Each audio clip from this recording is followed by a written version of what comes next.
Ինչի մասին է խոսքը ընդհանրապես գնում։ ԱՏ-ից, քննչական կոմիտեից, ձեզ հետ կապվել են, չեն կապվել, ի վերջո ձեզ հետ կապված է, հա, քրեական պրոցեսները լինելու,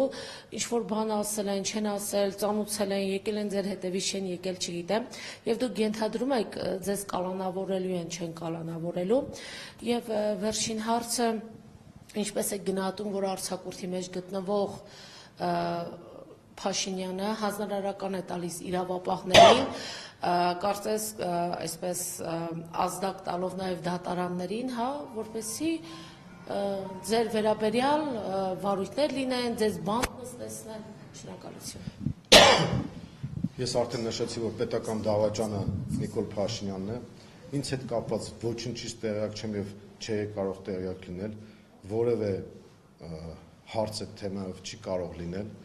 Ինքը ապօրինություն է արել հենց հանրահավաքի ժամանակ ցույցումներ տալով, բայց դա իր պարագայում նորություն չէ, մարդը դատարանները շրջափակում էր ապօրինաբար, իդեպ դրա համար էլ է դատվելու և նաև սահմանադրական դատարանի վրա էր հարձակվել, դրա համար էլ է դատվելու, ինքը բազում հոդվածներ է շարունակել ու այս դեպքում ինքը կարելի ասել գործում է սերիական մարդասպանի տրամաբանությամբ, այսինքն քանի որ գիտի, որ արդեն վերջ, եթե ինքը իշխանությունից զրկվեց և չհասցրեց ճողոպրել, ինչպես որ տարբեր դեպքերում եղել է իր պարագայում, ինքը պետք է արդեն պատասխան տա Հայաստանի դատարանի առաջ։ Ինձ հետ կապված ես որևէ տեղեկատվություն չունեմ, ենթադրում եմ, որ ինչ-որ պրոցեսներ սկսելու են, երևի հիմա գործը կարում են, վերակարում են, մտածում են ինչ անեն, բայց այնքան սպիտակ թելերով է լինելու այդ ամեն ինչը, որ ուղղակի մարդիկ տեսնելու են, թե ինչպիսի հանցավոր և ճղճիմ իշխանության հետ գործ ունեն, որովհետև ինչ-ինչ, բայց ինձ նման մեղադրանք ներկայացնելը ես իրեն մարդկայնորեն չեմ ներելու, բացի իրավաքաղաքականից ես ասեմ, որ դա ճիշտ ասած իր պարագայում հակառակ իմաստով է աշխատելու, դա յուրօրինակ օրհնություն է, որ մեր քաղաքացիները տեսնեն, թե իրականում ով է ազգային պետական շահի տիրույթում կանգնած, իսկ ով է իրական պետական դավաճանը։ Թուրքիայի արտգործնախարարը ուղիղ տեքստով բացահայտ հայտարարում է, որ պաշտպանում է այս ջարիքին։ Մակրոնը գալիս է և խայտառակ միջամտություն է իրականացնում Հայաստանի ներքին կյանքին, այդ դեպքում, երբ որ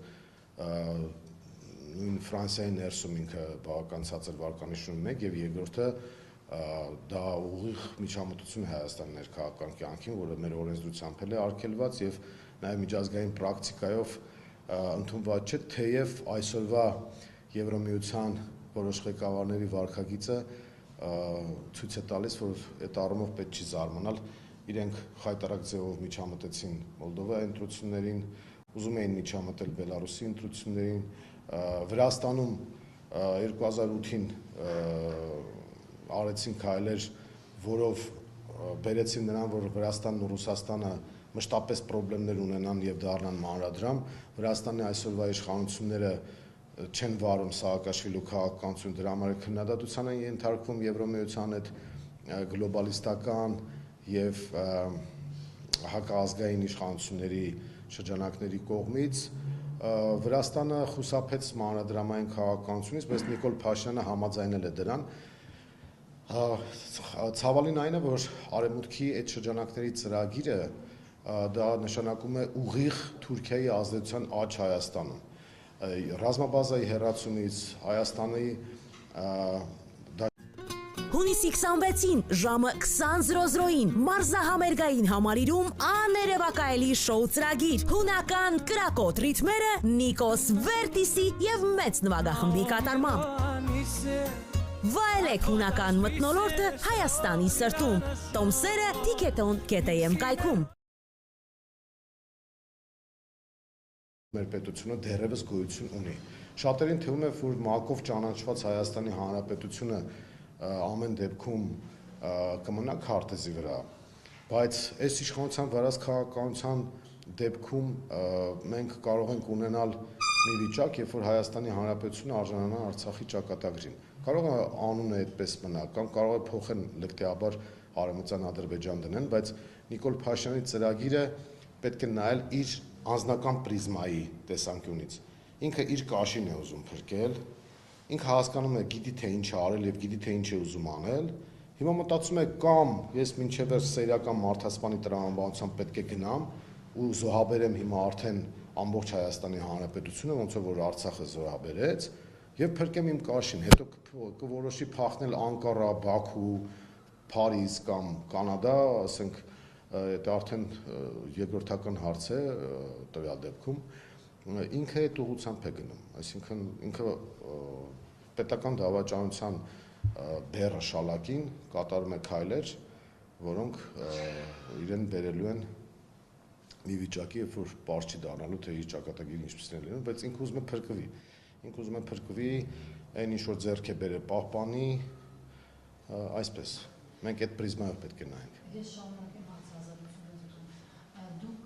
երկու անգամ ամեն դեպքում շեշտեցիք, որ վարչապետի երեկվա այդ հայտարարությունը ապօրինի է, ինչ նկատում եք ասել։ Տվյալ դեպքում ինքը իրավունք չունի հանձնարարականներ տալու, ցուցումներ տալու, եթե ասենք ինչ-որ գործը կարել է, նույնիսկ ձևական կողմը չի պահպանում, այսինքն ինքը ցուցումներ է տալիս, թե ինչ պետք է կարել, հետո տալիս է թե որ մարմինը ինչ պետք է անի, երբ պետք է անի, ինչպես պետք է անի, եւ կոնկրետ մեղադրանք է հնչեցնում, որը բնականաբար որևէ հիմք չունի, բայց այդ ապօրինությունը հենց դա է։ Նկատում եք այն, որ արձակուրդում է գտնվում։ Ոչ, արձակուրդը բացարձակ կապ չունի։ Արձակուրդի պահ իմ կարծիքով իրավական մասով մի քիչ չի անպատասխանում են առումով, որ որպես վարչապետի պաշտոնը զբաղեցնող շարունակականության մաս ունի, բայց դա ամենափոքրիկ կարգազանցությունը, ինքը լիազորությունների գերազանցում է իրականացնում, ինքը կոնկրետ ցուցում է տալիս։ Ասում եք, հասկացա, բայց ինքը հրահանգները տալիս է, այսինքն մենք հիմա նայում ենք ձևական կողմին, հա, մարդուն ուզում են գնդակարեն, ասում են գնդակարությունից առաջ բանը, չգիտեմ, ստուգել եք, ասենք, նորմալ է եղել ամեն ինչ, թե ոչ։ Հիմա ասենք, այդպիսի դատարկաբանություն, որ իրենք արել են առնվազն իսկ իրականում հանցագործություն, ասենք, ինչ է նշանակում։ Ես ներկայացնում եմ կուսակցություն, ես Բարգավաճ Հայաստան կուսակցության ցուցակի երկրորդ համարն եմ, եւ իմ դեմ այդպիսի, այսպես ասած, սարսափելի մեղադրանք է հնչեցվում, ասենք, ոչ մի, ասենք, հիմք չկա, ու հիմա բոլորը սպասում են, թե ինչ են կարելու, ինչ են ցույց տալու։ Մենք մեր իրավաբանները հիմա երկու ուղղությամբ են աշխատում, մեկը այդ զրպարտության եւ բարի համբավի հետ կապված արատավորման այդ հայցը, եւ երկրորդը լիազորությունների գերազանցումը, երրորդ արդեն երբ որ ինչ-որ բան կարած բերեն, ըստ այդմ կողմը։ Ես բացարձակապես որևէ բանից տեղյակ չեմ, որևէ իրական պրոցեդուրա չկա։ Ես եթերից եմ իմացել, որ այդպիսի ապուշություններ է դուրս տալու։ Օրակարգ շեղել չկա, ես արդեն նշեցի։ Այս մարդը ես կուզենայի, որ մենք հանրությանը փոխանցենք։ Ինչ ծրագրի տակ է ինքը մտել, այն կետերը, որ նշեցի, հերթով։ Դուք կտեսնեք, որ ինքը դա աստված մի արասի, եթե մնաց աթոռին իրականացնում է, դրա պետք է չթողնել, որ այս մարդը մնա, որպեսզի Հայաստանի Հանրապետությունը լինի։ Սա հանրաքվե է, սա ընտրություն չի, սա իշխանության ընդդիմության հարց չի, ընդհանրապես կապ չունի իշխանություն ընդդիմություն թեմայի հետ։ Պարոն Թևանյան, թեև դուք նշում եք, որ ընդհանրապես տեղյակ չեք, թե այդ ինչ գործ է, որը պետք է կարվի, բայց ըստ մամուլում տարածվող տեղեկությունների Նիկոլ Փաշինյանը ակնարկում է ձեր Դոնբաս այցի հետ կապված, որ ըստ էության դուք դրա մասին նաև հայտարարել եք եւ դա եղել է մարդասիրական օգնություն, որը ցուցաբերվել է այդ ընթացքում ինչ է տեղի ունեցել, որ ըստ էության հնարավոր է ձեզ կարող են եւ մեղադրել պետական դավաճանության մեջ, որովհետեւ նաև ըստ նույն այդ տեղեկությունների այդ ամենը համաձայնեցվել է վերջերս Զելենսկիի Հայաստան այցի ընթացքում։ Տեսեք, Դոնբասյան մեր այցը եղել է հրապարակային,